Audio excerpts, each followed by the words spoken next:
conceptos, es importante poder justamente ahí absolver ciertas dudas. ¿Sobre qué? Vamos a hablar hoy día sobre lo que es el idealismo y el materialismo alemán. Este es un pensamiento del siglo XIX, ya un pensamiento que va a venir a colación debido a los cambios que se genera en Europa.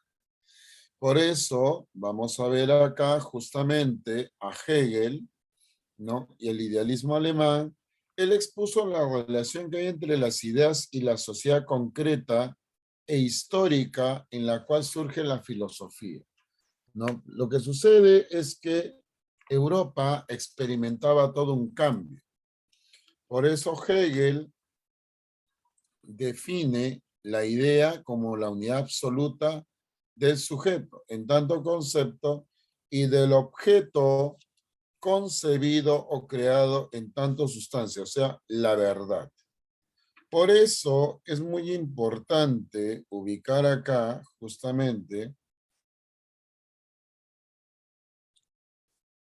en este pensamiento. Hegel considera el absoluto, la idea del pensamiento como el principio, la esencia y el término de la realidad, o sea, de todas las cosas las cuales no son más que determinaciones varias de la idea. Por eso Hegel coloca la idea absoluta como una categoría que constituye la base para explicar los fenómenos de la naturaleza y la sociedad mediante el método dialéctico. Para Hegel, todo lo real es racional y todo lo racional es real. Ojo, él decía que mediante el método dialéctico que tiene tres momentos, ¿no? Que son la tesis, la antítesis y la síntesis. Él sostenía que la filosofía era la representación del espíritu de una época y que la historia de la filosofía resume el despliegue del pensamiento humano en el tiempo. Pues él manifestó que la verdad es histórica, es decir, relativa. Él indicó que la historia tenía una meta, que era el reino de la libertad. O sea, a partir de este momento del siglo XIX, se comienzan a hablar de estos conceptos, ¿no? Como es libertad, como es autonomía, como... Y esto a mí me dirá, profesor, pero eso es algo normal, que hoy en día escuchamos, que hoy en día es algo muy común dentro del hablar, sí, pero recuerden que antes del siglo, antes de la revolución de 1789, ojo, esto no se hablaba, esto no se decía, ¿por qué? Porque era algo que no era, por decirlo así, algo normal, algo ¿no? establecido en, ¿no? Entonces, es como, pues, ¿no? Es ciertamente, por eso, la verdad es histórica, es relativa. ¿Por qué? Porque la historia tiene una meta que es el reino de la libertad, que pese a ser aparentemente una sucesión inconexa de eventos, está regida por una lógica interna, que es la dialéctica.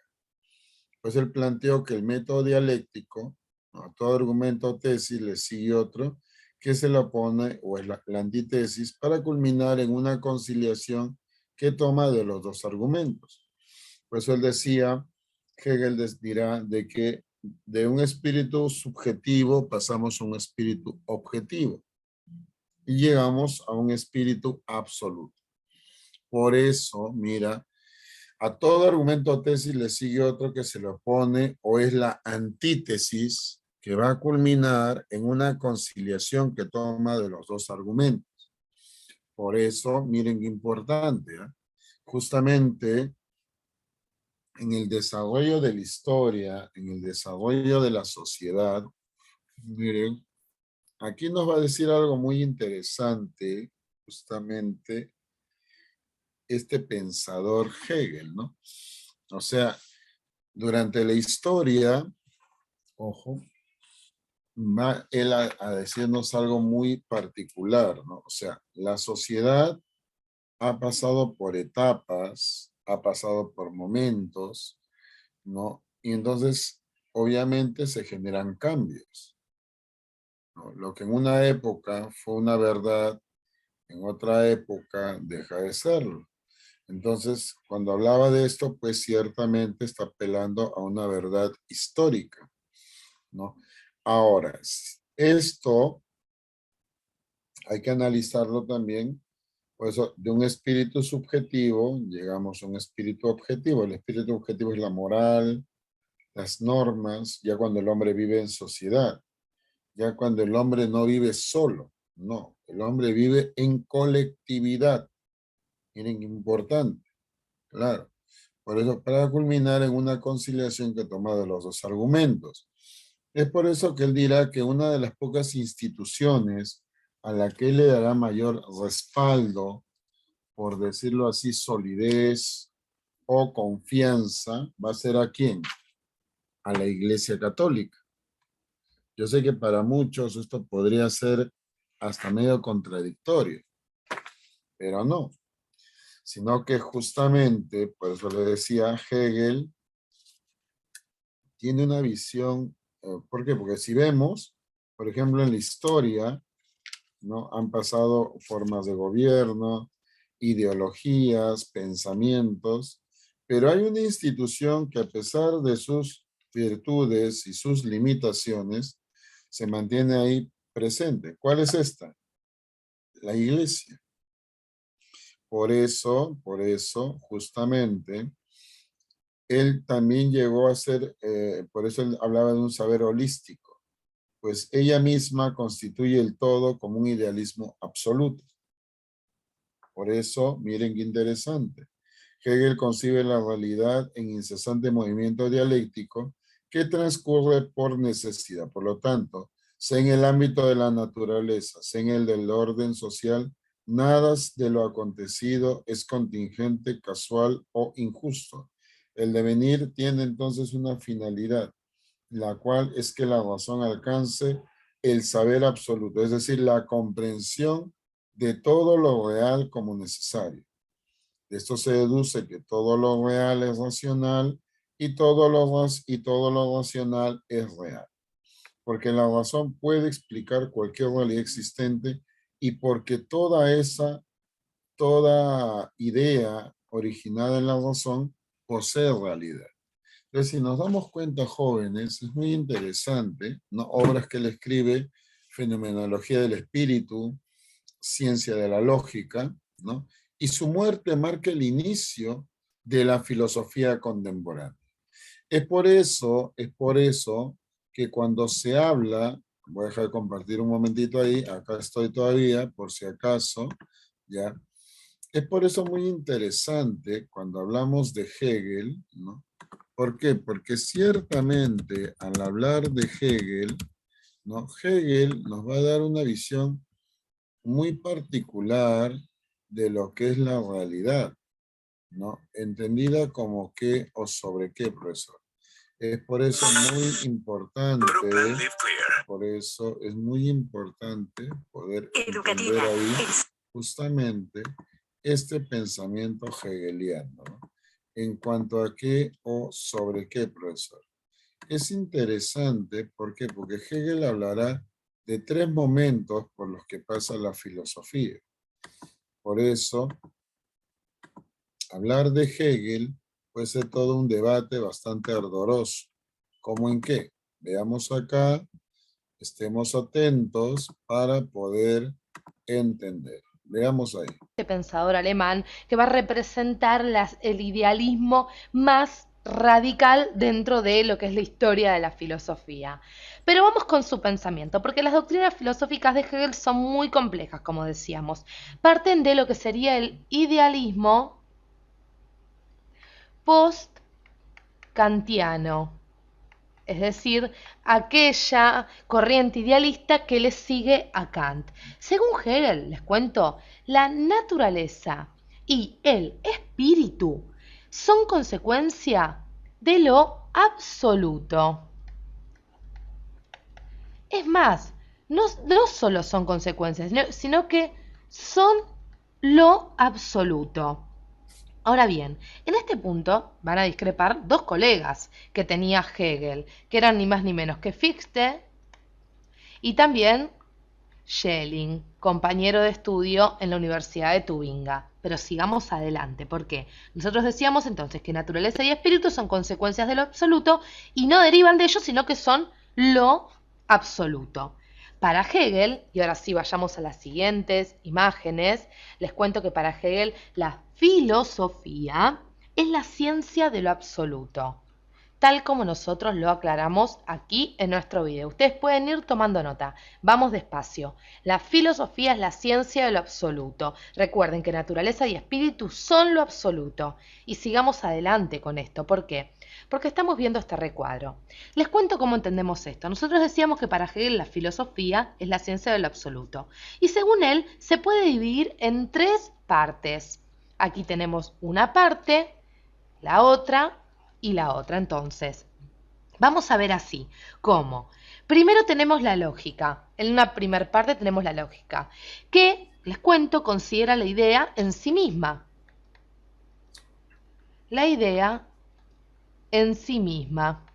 Estamos hablando aquí, entonces, del espíritu subjetivo. Luego tenemos la filosofía de la naturaleza, como estamos marcando, donde la idea hay que entenderla como fuera de sí misma, es decir, hablamos de un espíritu objetivo. Y por último, tenemos la filosofía del espíritu, es decir, la que estudia la idea en sí y para sí. Tenemos las tres partes en las que se divide la filosofía. A su vez, la lógica comprende el espíritu subjetivo, la filosofía de la naturaleza, el espíritu objetivo, y la filosofía del espíritu, el espíritu absoluto. Pero vayamos más adelante. ¿Por qué? Vamos a ir directamente, vamos a bajar en nuestras imágenes y aquí tenemos, vamos a conservar, aquí tenemos otras divisiones. ¿Por qué? Porque de este modo, para Hegel, el espíritu subjetivo es el que estudia la psicología, la antropología y la fenomenología. El espíritu objetivo, la moral, el derecho y el Estado, es decir, la moral, el derecho, y se culmina y se realiza en el Estado. Esto lo entendemos si vamos a nuestro video de la dialéctica hegeliana. Y ahora ves, vamos a la idea, es decir, a lo absoluto, que se manifiesta progresiva y evolutivamente bajo las formas de la naturaleza y el espíritu. Es decir, el espíritu absoluto se realiza en el arte, la religión y la filosofía. Ahora bien, este sistema filosófico se denominó más tarde idealismo absoluto. Y cuando estudiamos a Hegel, como ustedes ven, hay que ir paso por paso porque no es nada fácil. Para Hegel, entonces, la religión se va a situar entre el arte y la filosofía. Y según él, el cristianismo es la única religión que ha sido capaz de establecer una relación entre la conciencia humana, que es completamente libre para Hegel, con el infinito. Repasamos por el momento esta división de la filosofía. En próximos videos vamos a meternos de lleno en esto del idealismo absoluto, ¿no? Es interesante si nos damos cuenta, ¿por qué? Porque ciertamente Hegel tiene una visión muy diferente sobre lo que es la realidad.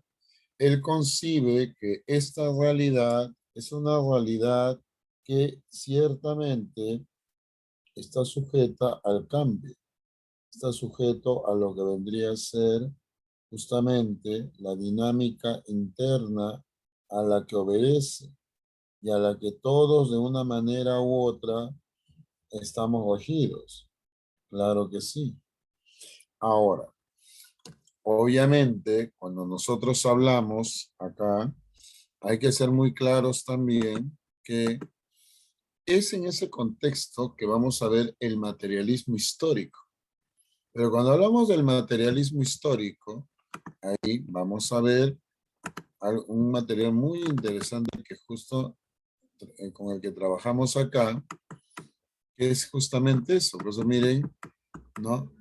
Vamos a ver, ¿no? Este materialismo histórico nace con Feuerbach, ¿no? En donde Feuerbach, en su materialismo antropológico, él somete a crítica las bases del idealismo y la religión. Pues él dice, la filosofía estudia el ser. Él critica la idea de Dios, ¿no? Dios es la proyección de la esencia del hombre como algo separado y opuesto a él. Conoce al hombre por su Dios y viceversa. El hombre no puede tener solo una idea humana de Dios.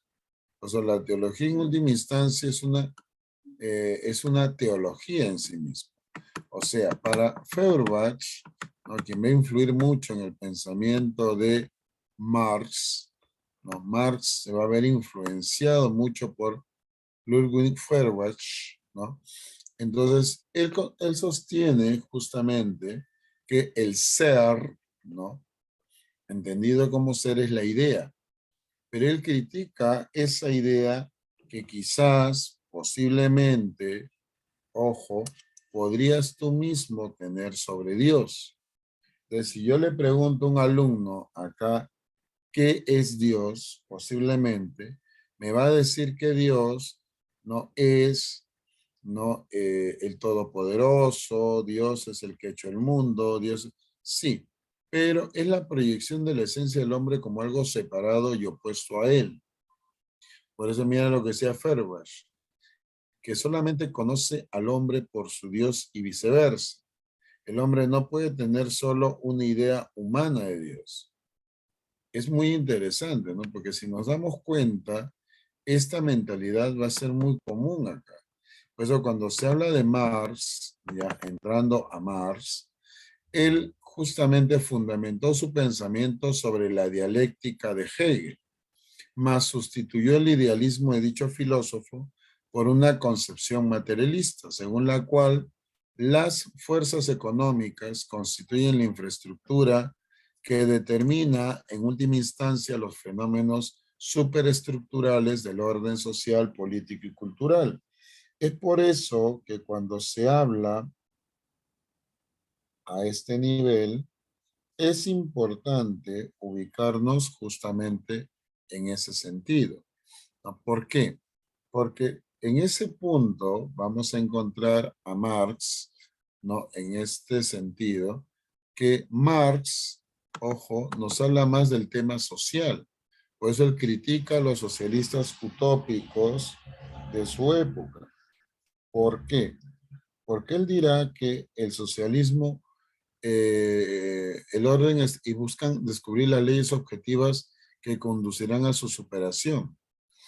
Por eso no es bueno vivir en utopías, ¿no? Es como lo que nos ha pasado hoy día, y sé que es un tema delicado, ya lo sé, chicos, con el tema del fútbol. Sí, lo sé. Sé que todos hubiéramos querido, y yo estoy dentro de ese grupo, que hubiéramos querido ir al mundial. Lo digo abiertamente.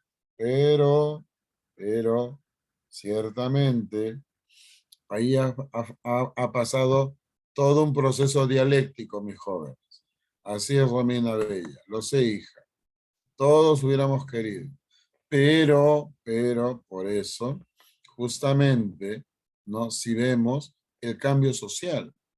Yo sé que muchos estamos sentidos y me incluyo en ese grupo, ¿ok?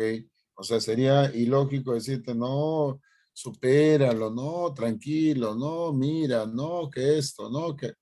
No, o sea, el punto es que todos de una manera u otra, sí, pero eso justamente obedece ¿a qué? A que obviamente, miren lo que decía Marx, ¿no? Marx por eso decía que hay que, él exigía a la filosofía de su tiempo ser objetiva y verdadera, criticándola por ser especulativa y brindar una falsa conciencia del mundo, que es la causa de ¿qué? De la alienación. Por eso vemos tantos muchachos, tantos chicos que están ¿qué? Alienados, ¿no? Por eso sostenía que la filosofía debía transformar el mundo, y por eso enfatizaban la importancia de los factores sociales e históricos respecto de las ideas y acciones humanas. Por eso Marx renuncia a ser una filosofía pura, teórica, para estudiar filosóficamente la situación económica, al mismo nivel como lo había hecho Feuerbach, con el fin de transformarla mediante la acción política. Él destaca el papel histórico del proletariado y la necesidad de unir el movimiento de la clase obrera con la concepción científica del mundo. Por eso él se basó en los economistas políticos clásicos británicos y los criticó. Por eso él considera que la economía política, que es anterior a la división que se hizo en el siglo XX de las dos disciplinas, trata las relaciones sociales y las relaciones económicas, considerándolas entrelazadas, y en tal sentido Marx siguió a Adam Smith y a David Ricardo, al afirmar que los trabajadores y no pagados en salarios, justamente, al afirmar que el origen de los ingresos en el capital es el valor agregado por los trabajadores.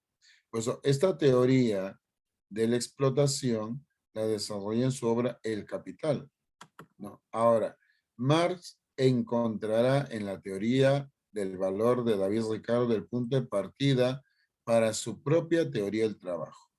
Según Ricardo, por eso decía, el valor del trabajo equivale a lo que cuesta renovar, regenerar, la capacidad de trabajo consumida. El patrón ha de pagar al trabajador, pues lo necesario para que éste recupere sus fuerzas y esté en condiciones de seguir trabajando. Por eso, no parece haber ahí ningún elemento que permita explicar la generación de las desigualdades. El trabajo se presenta como una mercancía por la que se paga un precio, salario, que al trabajador le permite regenerarla por otra equivalente a la consumida. El trabajo, sostenía Marx, es una mercancía especial. Su consumo no solo satisface una necesidad, sino que además genera un producto que es superior a lo consumido, genera plusvalía. Pues al retribuir al trabajador mediante el salario lo necesario para recuperar su fuerza de trabajo. Esa plusvalía no se le restituye, sino que queda en manos del patrón. Y la acumulación de esas plusvalías es lo que da origen ¿a qué? Al capital. Por eso, justamente, para Marx, de aquí vienen las desigualdades sociales, la división de clases, ¿no? La conversión del trabajo en instrumento de alienación, miren qué importante, y esclavitud, en lugar de realización y libertad de los seres humanos. En función a ello, sostenía la necesidad de profundizar en el estudio del trabajo y del capital, estudio al que progresivamente dedicará más tiempo durante el resto de su vida, convencido de haber encontrado los elementos para dotar de una base científica a las pretensiones revolucionarias del proletariado. De esto, jóvenes, ciertamente es el pensamiento de Marx, ¿no? Si nosotros, por eso vemos la filosofía de Marx, justamente, su filosofía va a significar todo un cambio, ¿no? Por decirlo de alguna manera, en cuanto a qué o sobre qué. En este punto es muy importante, por eso, ir comprendiendo, ¿no? En ese sentido, el pensamiento de Karl Marx. ¿Cómo así? Veamos, a ver, un segundito, por favor. Acá estamos. Veamos aquí, por favor. No es Marx. Karl Marx es un filósofo que ha transformado el mundo. La influencia de Marx es inmensa. Ha fundamentado teóricamente el movimiento obrero. La ideología marxista es clave para entender el mundo contemporáneo. El de aquí es Engels, el compañero de Marx que, por razones misteriosas, ha sido invisibilizado por la historia a pesar de ser coautor con Marx de varias obras fundamentales para el nacimiento de los movimientos socialistas, comunistas y sindicales. Marx estudia filosofía apasionadamente y llega a la conclusión de que los filósofos se han dedicado a interpretar de diversas formas el mundo, pero de lo que se trata es de transformarlo. Él aboga por una filosofía práctica. El filósofo debe actuar, ser un agente de transformación social. Marx repara en que los seres humanos en general no sobrevivimos porque vayamos paseando por la naturaleza buscando frutos silvestres, sino que vivimos en un sistema en el que tenemos que trabajar para obtener un salario y con él cubrir nuestras necesidades básicas como alimento o cobijo. Así que el trabajo es algo fundamental para nosotros. De hecho, si tú le preguntas a un niño o niña ¿qué quieres ser de mayor? Normalmente no responden quiero ser feliz o qué sé yo, quiero ser Batman, sino que responden con la profesión a la que aspiran. Quiero ser abogada, quiero ser médico. Como vemos, en el propio lenguaje relacionamos el ser, nuestra identidad, con nuestra profesión. El problema es que el trabajo no nos sirve para realizarnos, al menos no en las condiciones en que se trabajaba en las fábricas del siglo XIX. En aquel momento había comenzado la revolución industrial y la forma de trabajar en las fábricas era una nueva forma de esclavitud.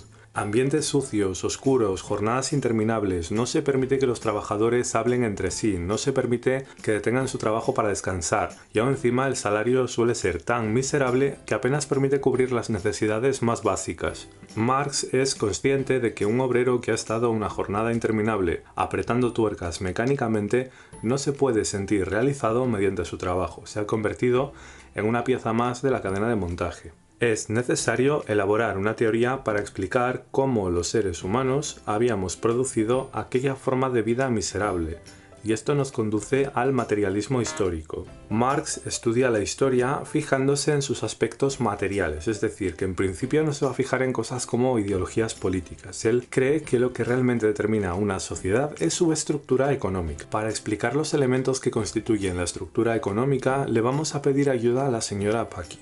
Esta afable señora se llama Paqui, tiene un pequeño local en el que confecciona prendas de vestir. Ella es la que trabaja. Los medios necesarios para producir la ropa le pertenecen. Las telas son suyas, las máquinas de tejer son suyas, los medios de producción, por tanto, son suyos. Paqui es dueña de su negocio, nadie le dice a qué hora abrir o cerrar. Si le apetece salir a dar un paseo en cualquier momento, es libre de hacerlo. Cuando termina una prenda de vestir, la mira con orgullo y piensa, estoy hecha un artista. Siente su trabajo como suyo. Vamos a contrastar el trabajo de Paqui con el trabajo en una fábrica textil. En las fábricas, las trabajadoras no deciden cuándo entrar o salir, no deciden si pueden hablar o no entre ellas. Todo ello lo decide el patrón o dueño de la fábrica, que es quien impone las normas. Las trabajadoras de la fábrica están altamente especializadas, cada una hace una pequeña tarea. Una cose botones, otra corta tela, siquiera ven el producto terminado. Las trabajadoras de la fábrica textil trabajan para otro, trabajan mecánicamente, trabajan alienadas, en palabras de Marx. Palabra que procede de alien, que quiere decir ajeno o extraño. ¿Por qué Paqui tiene tantas libertades que las trabajadoras de la fábrica no poseen? Porque ella es dueña de los medios de producción, mientras que en la fábrica las trabajadoras están desposeídas de los medios de producción. Además de la estructura económica, Marx identifica algo que llamará superestructura económica, que es la ideología que legitima e intenta mantener el sistema económico ocultándolo o restándole importancia a sus injusticias. La religión ejerce un papel manteniendo la ideología imperante según Marx. Por ello él afirmaba que la religión es el opio del pueblo. Marx había leído a Feuerbach, quien creía que no es Dios el que ha creado al ser humano a su imagen y semejanza, sino que es el ser humano el que ha creado a Dios a su imagen y semejanza. Bueno, ¿y por qué la religión favorece a la ideología imperante? En palabras de Marx, el cristianismo predica la realidad de una clase gobernante y una oprimida, y lo único que tienen para esta última es el piadoso deseo de que la otra vida se muestre caritativa. ¿Que tu vida es triste y miserable? Ese es el plan de Dios. ¿Que sufres injusticias? Resígnate, que esta vida no es más que un mero trámite. La siguiente será mucho mejor si eres bueno y no protestas. Vamos a explicar la razón por la que Marx cree que el sistema económico capitalista es injusto a través de un ejemplo. Imaginemos que un señor monta una fábrica de calzado en un lugar donde hay bastante pobreza, porque así sabe que, aunque las condiciones de trabajo no sean muy buenas, conseguirá mano de obra barata. Este señor es el dueño de los medios de producción. Él ha adquirido la maquinaria y los materiales necesarios para llevar a cabo el trabajo, así que él pone las normas. Pongamos que a cada empleado le paga $3 al día, y los materiales que cada empleado utiliza a lo largo del día le salen a $7. En total, el salario del empleado más los materiales con los que fabrica, por ejemplo, zapatillas, le cuestan $10 al día. Ahora bien, con las zapatillas que hace su empleado diariamente, él obtiene $100 diarios. El patrón, el dueño de la fábrica, le está pagando $10 diarios al obrero y el obrero le está reportando $90 diarios al patrón. El margen de beneficio de $90 es lo que llamamos plusvalía. La plusvalía es, por tanto, el capital producido por el trabajador menos el capital consumido. En este punto es donde hay opiniones enfrentadas y aparentemente irreconciliables. Los capitalistas están de acuerdo en que esta forma de producción está bien, mientras que autores como Marx creen que es completamente injusto que una persona se enriquezca y acumule más y más capital aprovechándose del esfuerzo de los trabajadores. Marx adelantó que este sistema nos llevaría a un mundo con grandes desigualdades, y lo cierto es que su predicción fue correcta. Os comento que, según el último informe de Oxfam, el 1% de la población posee más riqueza que el 99% de la población restante. Vamos, que si el mundo entero fuera una fábrica en la que trabajan 100 personas, una sola persona tendría más dinero que los 99 restantes. Ahora que la filosofía ha desenmascarado la situación de alienación y opresión que viven los obreros, ¿qué podemos hacer? ¿Cómo podemos acabar con esta injusticia? Marx cree que necesitamos que se adopte una conciencia de clase. Los obreros deben de percatarse de que son un grupo oprimido, unirse y luchar. En una primera fase, llamada socialismo, lo que se debe de hacer es, como el nombre indica, socializar los medios de producción. Es decir, que las máquinas e instrumentos con los que fabricamos los diferentes productos deben pasar de manos de la burguesía a manos de los trabajadores. De este modo, la plusvalía recaerá sobre los trabajadores y no solo sobre el patrón. Esta parte no se suele entender correctamente, así que vamos a insistir en ella. En el comunismo no es cierto que todo sea de todos. Lo que se socializa son los medios de producción, no las posesiones individuales. El comunismo no priva a nadie del poder de apropiarse de productos sociales. Lo único que no admite es el poder de usurpar por medio de la apropiación del trabajo ajeno. Según Marx, si alguien ha ganado dinero mediante su trabajo y su esfuerzo, sin apropiarse del trabajo de los demás, sin dominar o oprimir a nadie, no hay ningún problema en que tenga ese dinero o esos bienes. El problema no es tener propiedades, el problema es que esas propiedades que tienes las hayas conseguido mediante la explotación de los trabajadores. Dice Marx, el rasgo distintivo del comunismo no es la abolición de la propiedad en general, sino la abolición de la propiedad burguesa. Otro gran tópico es el de que Marx afirma que todo el mundo tiene que ganar lo mismo con independencia de lo que trabaje o lo que se esfuerce. En ningún momento Marx o Engels afirman semejante cosa. En la sociedad comunista que Marx propone no habría clases. Se eliminaría el Estado como instrumento de opresión. Se reconocería la igualdad de todos los seres humanos. Esto es lo que Marx defendía como comunismo. Si los casos históricos concretos en los que se ha aplicado el comunismo han sido coherentes o no, es un tema en el que no voy a entrar.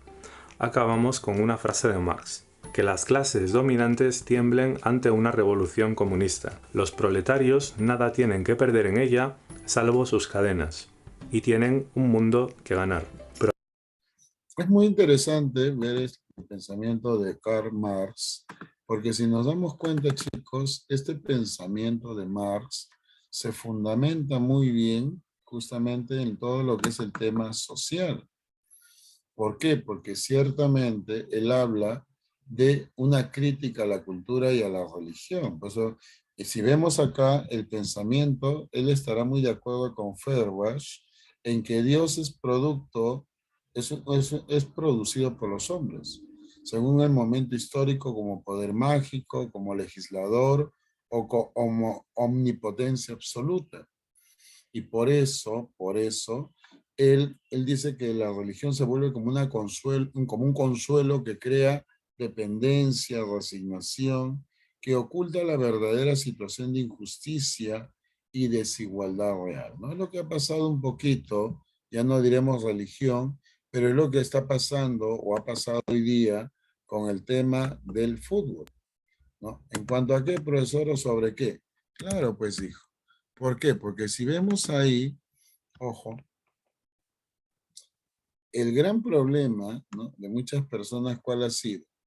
Justamente el hecho de no reconocer en ese punto, por ejemplo, ¿no? El aspecto que, miren, se ha declarado hasta feriado el día de hoy en muchas instituciones del Estado, sabiendo que estamos con una situación económica bastante difícil, ojo, ¿no? Pero, alguien me dirá, profesor, pero ¿tiene sentido? Claro que sí.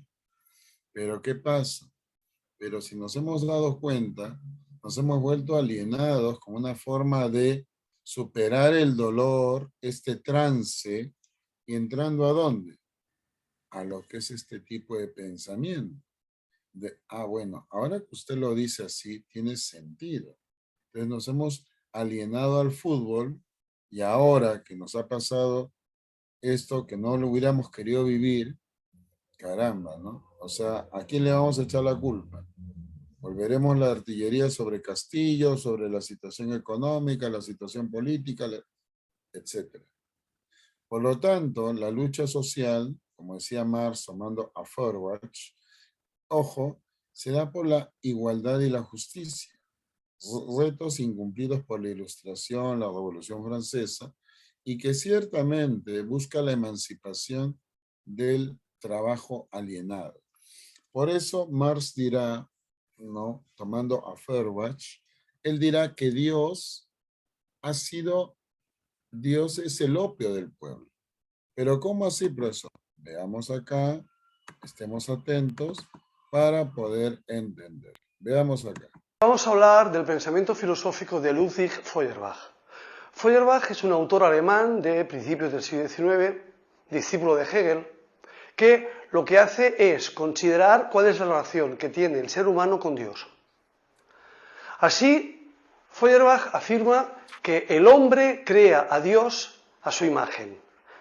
Es decir, Dios es un invento humano con el objetivo de fundamentar y legitimar las ignorancias, los miedos y las preocupaciones que tienen los seres humanos. El hombre sitúa fuera de sí aquello que no entiende, aquello que escapa a su conocimiento. Por eso Feuerbach afirma que cada vez habrá menos lugar para Dios a medida que la ciencia vaya avanzando y sea capaz de explicar aquello que de momento la humanidad aún no entiende. Sin embargo, esta visión que podía ser neutra, Dios no existe, pero es utilizado por los seres humanos para justificar sus miedos y sus ignorancias, según Feuerbach tiene una consecuencia negativa para el ser humano, debido a que este ser inexistente lo que hace es luego imponernos una moral y una forma de comportamiento antinatural. Es decir, Dios que no existe nos indica, evidentemente a través de la religión, cuáles deben ser las pautas de comportamiento de los seres humanos, además teniendo en cuenta que estas pautas de comportamiento que se establecen son elementos negativos para el ser humano, son normalmente elementos castradores que no nos dejan satisfacer nuestras necesidades o incluso aprovechar nuestra libertad. Por eso, Dios es visto como un elemento negativo, porque además produce en el ser humano el concepto de alienación. Este concepto de alienación será muy importante para luego el pensamiento de Karl Marx. La alienación consiste en el dolor vital, la angustia que nosotros sentimos ante la necesidad de establecer códigos morales fuera del ámbito de la lógica humana debido a la creación de un ser que en realidad es un invento del ser humano. Esta es la primera y seguramente la más importante de las formulaciones teóricas del ateísmo. El ateísmo, un elemento fundamental en el pensamiento del siglo XIX, muchas veces es considerado que Dios no existe, pero sin darnos una explicación de y si no existe, ¿cómo es que sí existe como figura en la cultura occidental? El pensamiento de Feuerbach lo que intenta es mostrarnos que este invento humano tiene una lógica interna, pero al mismo tiempo tiene unas consecuencias negativas para el ser humano definidas bajo el concepto de alienación. Os invito a que vayáis. Es muy interesante, justamente, porque si nos damos cuenta partimos de lo mismo. Entonces vamos a ver ahora las preguntas que están ahí en el material, ¿ya? Para poder ir comprendiendo un poco más sobre esto.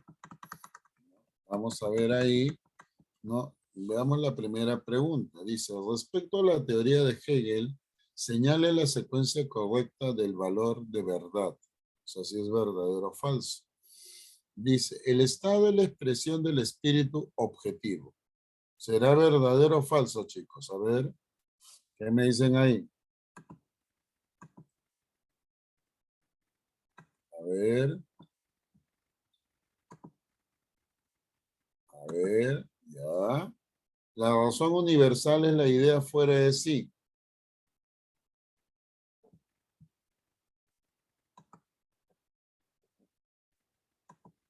La segunda, ¿qué será? ¿Verdadero o falso? La razón universal es la idea fuera de sí. La negación de la negación es la tesis en la dialéctica de Hegel.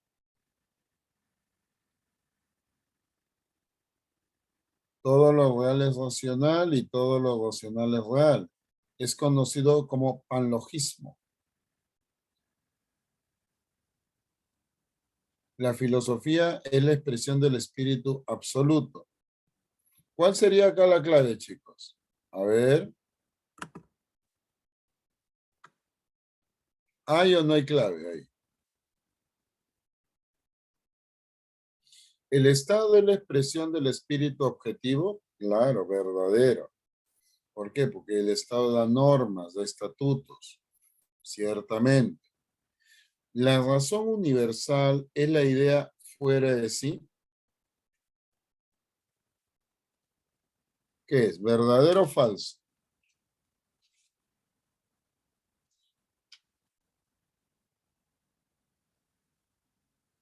Ya, a ver. Por eso es importante estar atentos ahí. Muy bien, falso. La negación de la negación es la tesis en la dialéctica de Hegel.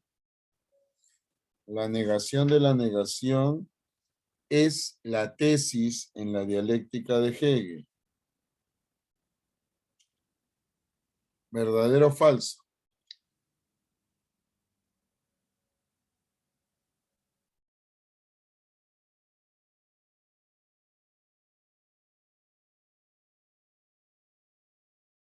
A ver.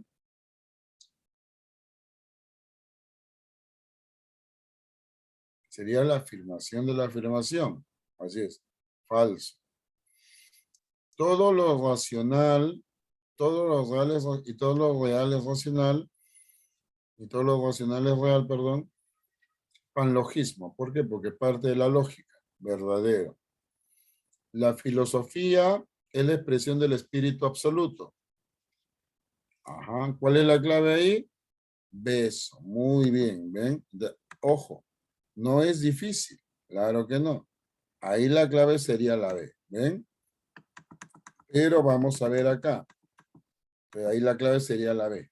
Veamos la 2. El puro conocerse a sí mismo en el absoluto ser otro, este éter en cuanto tal, es el fundamento y la base de la ciencia o el saber en general. El comienzo de la filosofía sienta como supuesto o exigencia el que la conciencia se halle en este elemento, pero este elemento solo obtiene su perfección y su transparencia a través de su devenir. Afirmar que el saber absoluto se alcanza en su devenir, ¿qué implica? ¿Cuál sería ahí la clave?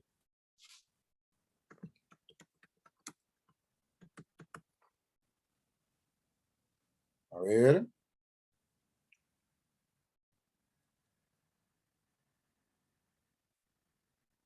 A ver, ¿cuál sería? El método usado por Hegel. ¿Cuál era? Que el conocimiento es un proceso ¿de qué tipo? Dialéctico, claro. Ah, caramba, profesor, interesante, ¿ah? Por eso, chicos, a ver, algo se movió acá. Ajá. Claro, por eso. Ahí la clave, ¿cuál sería? La C. Ah, caramba. Por eso hay que tener mucho cuidado ahí. Claro que sí. Muy bien. Pero veamos ahora la pregunta número 3. Miren ahí, chicos. Hegel se asigna a sí mismo en relación con los románticos o los idealistas precedentes la tarea de llevar a cabo la elevación de la filosofía a rango de ciencia a través del descubrimiento y la aplicación de un nuevo método. Este método capaz de llevar más allá de los límites del intelecto hasta el punto de garantizar un conocimiento científico de lo infinito, de lo real en su totalidad. Hegel lo encuentra ¿en cuál? ¿Cuál sería ahí la clave, chicos?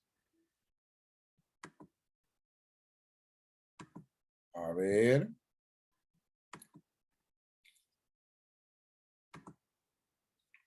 ¿Cuál sería ahí? A ver. Claro, Hegel lo que lo define, ¿qué es, jovencitos? La dialéctica. Entonces, si nosotros hablamos de, ¿cuál sería la clave? La B. Bésalo. Miren qué interesante, ¿eh? Cuidado que esta podría ser pregunta de examen de admisión en San Marcos. Y yo sé que acá hay un buen grupo que postula a San Marcos, ¿no es así? Claro, ojo, por eso hay que estar muy atentos acá. Hay que estar muy atentos, jovencitos. Veamos la pregunta número 4. Y también, muy bien, señor Juan Galvez. Chicos que van a Villarreal. Yo te voy a decir, Juancito, y creo que lo he dicho alguna vez, si ustedes adquieren un nivel tipo San Marcos en filosofía, hijo, vas a poder afrontar el examen de admisión a Villarreal con mucha tranquilidad, por lo menos en filosofía. O sea, eso sí es cierto. Claro. Pero veamos.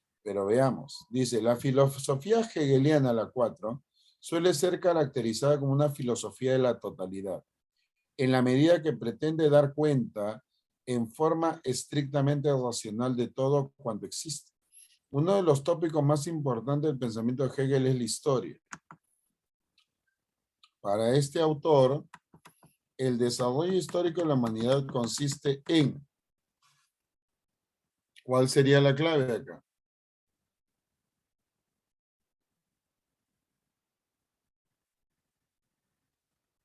A ver.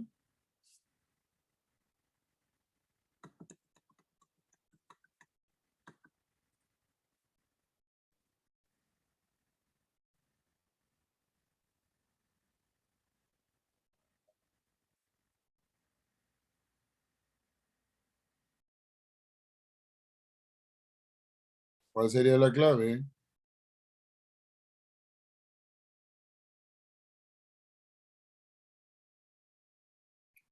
Para Hegel, el desarrollo histórico de la humanidad consiste en ¿qué? Acuérdense esa palabra que yo les decía, que comienza a aparecer en este siglo, en el siglo XIX, después de la Revolución Francesa de 1789. ¿Cuál era? La libertad. Por lo tanto, el progresivo establecimiento de la libertad, ¿dónde? En el mundo. Claro. ¿Cuál sería ahí la clave? La C. Ah, caramba, profesor. Interesante, ¿eh? Claro, por eso hay que estar muy atentos ahí, ¿ven? Como todo lo que acá estamos viendo ahorita confluye de alguna manera. Veamos la pregunta número 5. Hegel interpretó su sistema como el estado de maduración y unidad interna de todo el pensamiento anterior a él. La filosofía de Hegel se basa en la relación entre los dos conceptos fundamentales de la filosofía anterior. La naturaleza en la filosofía griega y el espíritu en la filosofía cristiana y a partir de Descartes en la filosofía moderna.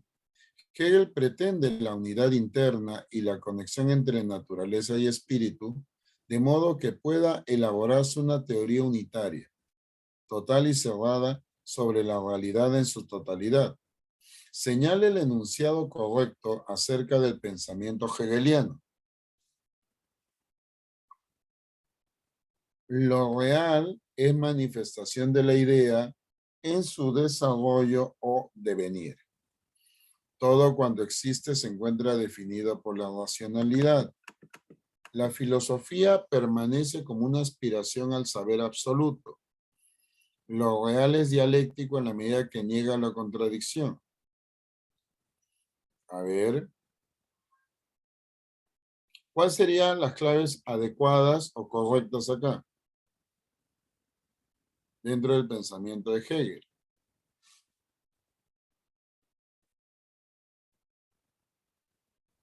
A ver.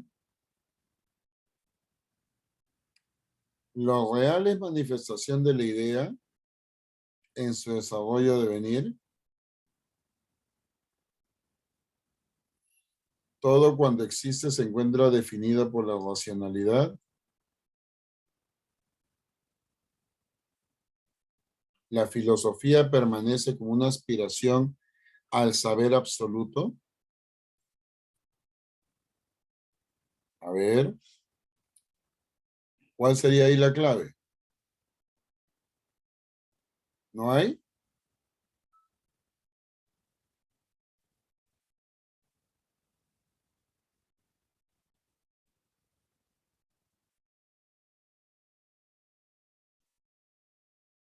A ver. Lo real es manifestación de la idea en su desarrollo o devenir.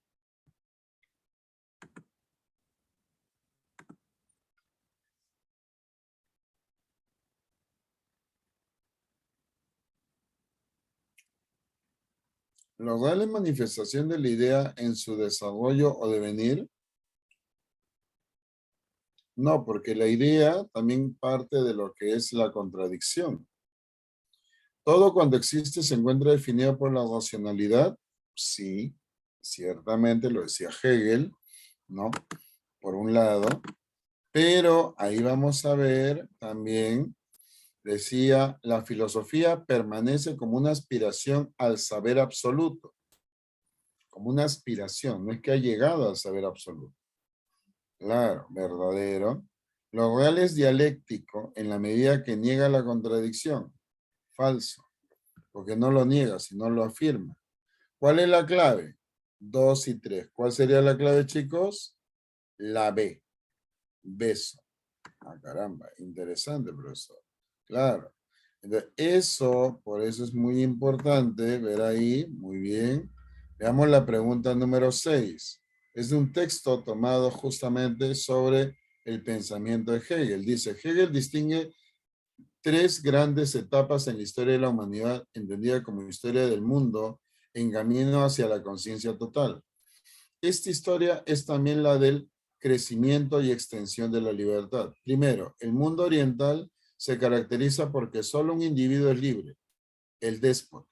En el mundo grecorromano algunos individuos son libres, en tanto ciudadanos. En el mundo cristiano germánico, en principio todos son libres porque todos los hombres son hijos de Dios. Para Hegel, esta libertad de todos al servicio del Estado, que es el espíritu absoluto en marcha, culmina en Alemania con la reforma y sobre todo en el Estado prusiano. A partir de lo planteado en el texto acerca de la filosofía hegeliana de la historia, determina qué enunciado es correcto. En el ámbito greco-romano no se reconoce la igualdad entre los hombres. ¿Será verdadero o falso?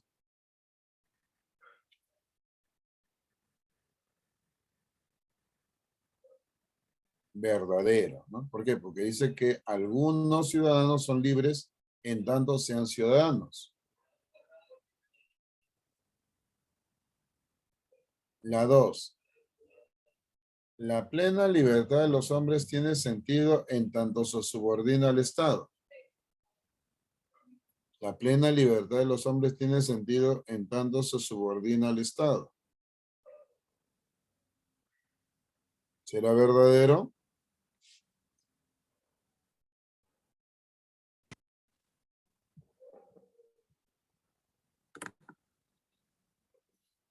Ya. El punto de partida del devenir histórico es la libertad absoluta del hombre. el punto de partida del devenir histórico es la libertad del hombre, pero no se habla de una libertad absoluta. Hay que tener cuidado. Entonces, ¿cuál sería acá la clave, profesor? Claro, acá la clave más adecuada a esta pregunta, ¿cuál es? La A, solo uno. Claro que sí, ¿ven? Interesante. ¿Cuáles son los tres momentos o fases del método dialéctico de Hegel? ¿Cuáles dijimos? ¿Cuáles serán esos tres momentos, chicos? La tesis, la antítesis y la síntesis. Claro, ¿no? Por eso hay que tener mucho cuidado ahí, ¿no? La tesis, ¿no? La antítesis y la síntesis. Claro. Entonces, cuando se habla de la tesis, la antítesis y la síntesis, ojo, la tesis tiene que ser entendida como lo que se conoce como la idea en sí, ¿ya? La antítesis fuera de sí y la síntesis el retorno a su espíritu. Por eso la tesis es afirmación, la antítesis es negación y la síntesis es negación de la negación. Entonces, señores, ¿lo han entendido? ¿Ha quedado claro hasta acá, jovencitos? ¿Sí? Muy bien, chicos. Entonces, ahí nos vamos a quedar el día de hoy. Ya, un gusto en verdad estar con ustedes y ya nos estaremos viendo la próxima semana. Profesor José Beltrán, ya terminé con los jóvenes y ya nos estamos viendo la próxima semana. ¿Sí? Muy bien. Gracias. Hasta luego, chicos. Nos vemos. Chao, chao. Cuídense.